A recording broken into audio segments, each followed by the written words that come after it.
All right, so I did the movie All the President's Men.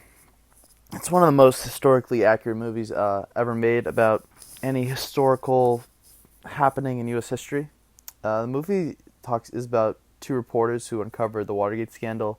Two report two reporters were Bob Woodward and Carl Bernstein, both probably late 20s, early 30s. Really fiery. Bernstein probably more fiery, but two really dedicated investigative journalists for the Washington Post. And I mean, this movie, it's so accurate because it's all about, they wanted to make it as real and authentic as possible, what it meant to be an investigative journalist at just in general, and especially at this time.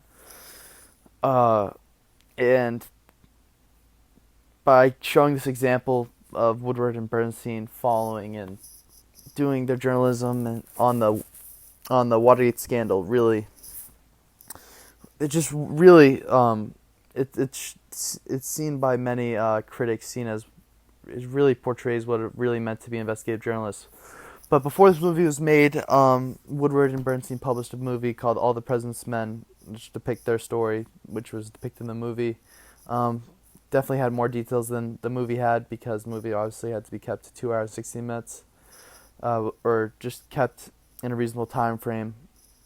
But before the film, the Robert Redford bought the rights to the book to produce the film, and it was actually funny. He purchased the book All the President's Men while Woodward and Bernstein were still they were still actually investigating and reporting on the case because it wasn't officially finished by then. Um, but obviously, this movie All the President's Men was based on the men involved in Nixon's cabinet and who was involved in the scandal. Yeah, and most of them would later be arrested. So just a little recap on what the Watergate scandal was. So on June 17th, 1972, five burglars, directed by someone in Nixon's committee, were directed to infiltrate the Democratic National Committee office and bug and tap the phones. They were actually other people directed to do this a couple weeks before, but their initial bugs and other stuff like that didn't work. And so they sent five more guys back, five burglars back to bug the phone, and they were caught because one of the officers found a piece of tape on one of the door hinges to keep the door open. So that officer called other officers, and three guys found these five men huddled in one of the offices at the Democratic National Committee office. The reason they were asked to bug this because Nixon's uh, this was for his campaign, and the election was coming up, and there he was doing a very aggressive campaigning, and I mean these are very aggressive tactics, illegal tactics, to really get a step up on the other party. So it so so they got caught. Nixon later day after said he had nothing to do with it and the bugging, and denied everything about bugging and everything like that. And people believed him. Some people believed him at first, but Bernstein and I mean Woodward was the first one who really got involved in the case. He was really intrigued. As soon as he saw it, he got straight down to the courtroom where the five burglars were being prosecuted, and he saw something was really strange when none of the burglars called anyone, but there was somehow a very professional lawyer there to defend them, which he found strange, and they were he was off, and Bernstein would later get really intrigued, and he was later okayed by people at the Washington Post to work along with Woodward and investigate this event and what was going on inside the White House. So the people involved, or the people that were really prosecuted, and the main players in this were the what they called as the Watergate Seven. It was Gordon Liddy and Howard Hunt were the two higher up guys. I mean, Gordon Liddy was a former FBI general, and he became a committee to reelect the president. He was a general counsel for the committee to reelect. He was convicted of burglary. And Howard Hunt, he was a CIA operative and leader of the White House plumbers. He was convicted of burglary and conspiracy as well. So those two guys were kind of directing these other guys. So guys who were actually in the building were Bernard Barker, Virgilio Gonzalez, Eugenio Martinez, James W. McCord Jr., and Frank Sturgis. So Gonzalez and Martinez were Cuban refugees who just did it for some cash, and McCord and Sturgis were actually former CIA and FBI agents, and they obviously knew Bernard Barker and Howard Hunt, and they were given this job. And so all these guys were convicted of, and I think all of them spent time in prison.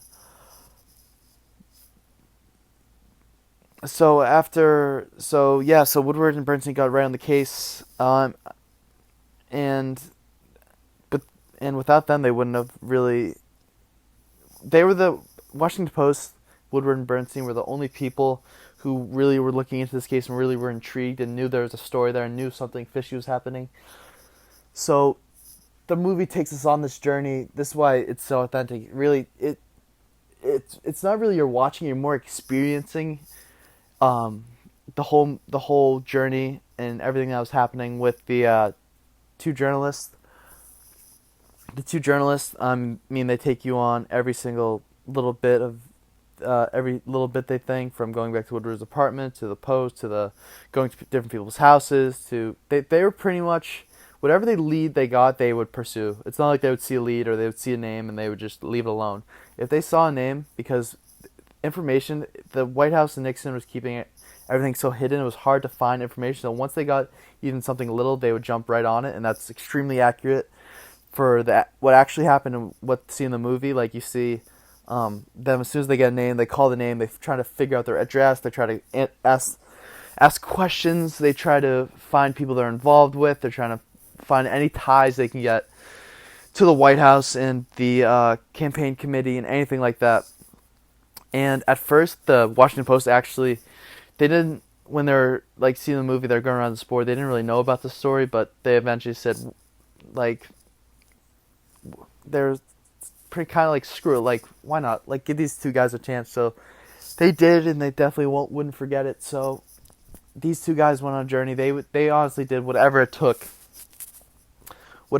to find any bit of information. It was really, as an audience member, it was really like you could see you went through their frustration, how different some things would go their way, they would get some things didn't. You go through the ups, the downs, and everything was, every person, they didn't make up anything. Everything was very accurate.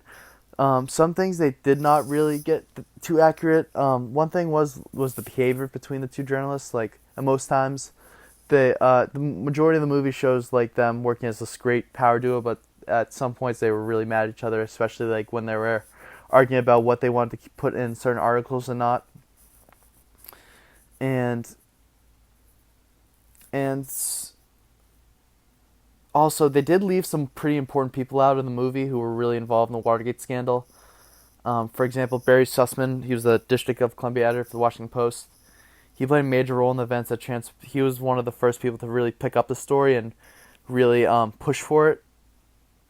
And he was really there with Woodward and Bernstein all the way. He helped them write some of it. He gave them advice. But he wasn't. But while watching it, if anyone really knew the story, it would be strange to not see this guy in the movie, which was strange to some people. But or it would be strange to people who knew the case. But it was a long movie, and other guys did take the role of kind of his role in the movie, like other people involved in the Post. So, although really important, I guess it did kind of work itself out by using other people to kind of do his role. There wasn't really a true reason why the director kept him out. Like, Sussman wasn't like, I don't want to be in this movie or anything. He just decided to keep him out. Then there was Howard Simons. He was in the movie, but he was depicted a little strangely than he is in real life. He was really an aggressive, outspoken reporter, and he really supported Bernstein throughout their whole story. But in the movie, he's shown as really passive and not really as involved as he was. And then probably the most important person they left out was Catherine Graham. She was the publisher for the Washington Post at the time, Watergate scandal. She gained control of the Post. She helped the paper gain power and even helped notoriety by publishing the Pentagon Papers. But she played a big role in the Watergate scandal because she had to defend the newspaper from attacks by the government, and because of her leadership, the company she was the only reason why they really survived. And she wasn't portrayed in the movie at all. The guy who really took her role in the film was Benjamin Bradley. As you see, he's seen as like the boss or like the main guy in the office who like who like decides if something's gonna get published or not. And he was the yeah, and he was the executive editor. But it was really strange why she wasn't portrayed because she was such a big role. Like especially in, one thing they did not get right was at the one of the ending films uh, when Woodward and Bernstein go to Bradley to confirm their story and to publish the story. He didn't have enough. He wasn't high enough to make that decision to publish something or not. It would be her who published it. So I guess the only really reason was the whole movie was based on these two male, powerful journalists, and I get as a woman she wouldn't really portray. She wouldn't almost as women were inferior at this time to men, so it wouldn't make sense for her to have a really strong, powerful woman in the movie. But that's honestly, other than that, other than keeping out some people, I guess the director had some reasons and the behavior at times. It was extremely accurate. I mean, probably the most accurate thing that's seen in the movie is all the throughout the movie. Every time they're trying to publish an article, Bradley keeps saying to them and other people in the Post, they doesn't have enough sources, don't have enough sources, don't have enough sources. So this really pushed them to go outside their comfort zone and do stuff they probably might have not done before in journalism. Like they found they got this person who used to date one of the people in the committee to get a list of everyone who worked at the committee, and they would check off and they would go to each person. They would contact every single person. They would go to people's house if they were close to go, and they would go and try to get anything out of them. But all those people were scared because they thought they were gonna get in trouble with the White House if they were because they believed they were all being watched, and they were probably and definitely threatened if they said anything. So seeing the film, I'll show an example now of the like the extremes they went to, like to find some people are any lead, like Howard Hunt. Um, Woodward got some lead that he checked out a lot of books, so he called the Library of Congress, asked the librarian about what books he checked out, and she said, yeah, he's checked out a bunch. 5 seconds later, someone must have got to her. She denies everything that she even knew anything about Howard Hunt, and if he checked out any books, hung up the phone. Then they went to the Congress to try to figure out in person what books he checked out. The One of the higher officials in the library said couldn't disclose any. It was confidential. Any books the White House checked out. So they went all the way to the basement to one of the guys who works the library slips, like the whole archive of library slips. So they asked from a certain date to now all library slips. So they went through thousands and thousands of library slips trying to figure out what Howard Hunt. They would eventually wouldn't figure it out, but it was just pretty funny the extreme they went to. So here's that clip.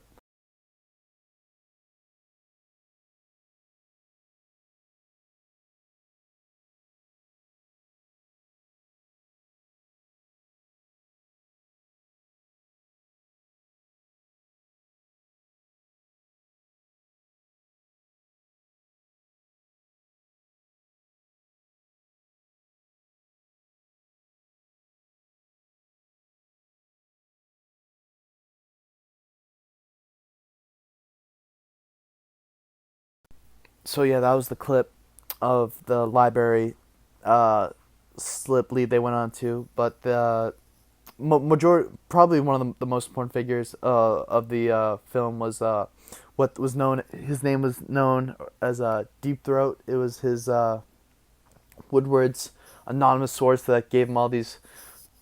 Who was inside of the FBI and other organizations that he knew.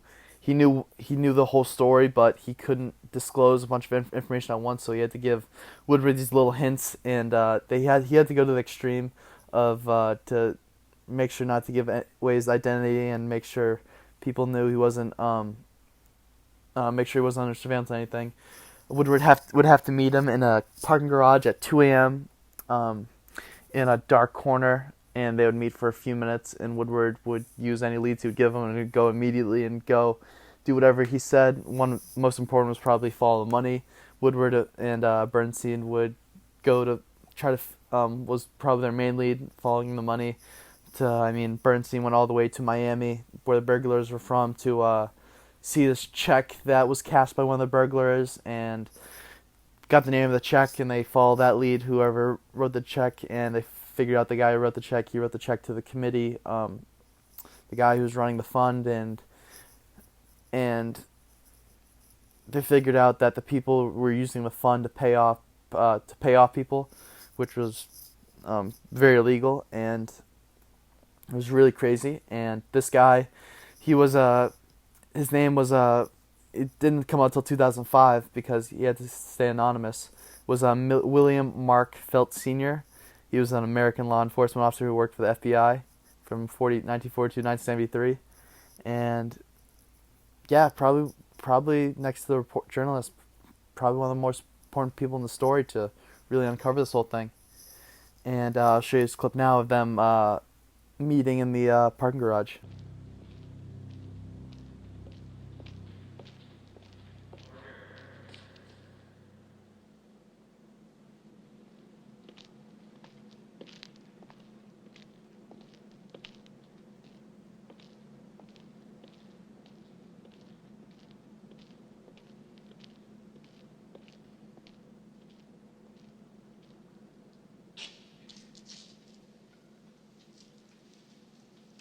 You let Haldeman slip away.